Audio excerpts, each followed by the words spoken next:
বলছি তো প্রেস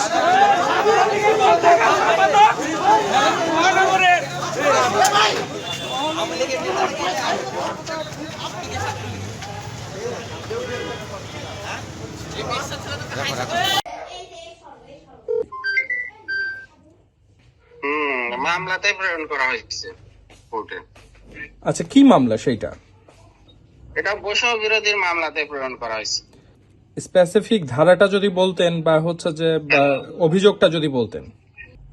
হ্যাঁ ভাই, আমি বলছি যে তাকে তো আপনার মামলা দিলেন, হ্যাঁ, একটু ঘটনাটা উল্লেখ করে, ওইখানে গতকাল রাতের ঘটনাটা উল্লেখ করে তাকে কি মামলায় জেল হাজতে প্রেরণ করা হলো এটা একটু বলবেন প্লিজ, আমার বক্তব্য দরকার আচ্ছা সিকোয়েন্সিয়ালি। এই সংক্রান্তে আমি বক্তব্য দেব না, এগুলা বক্তব্য দেব না।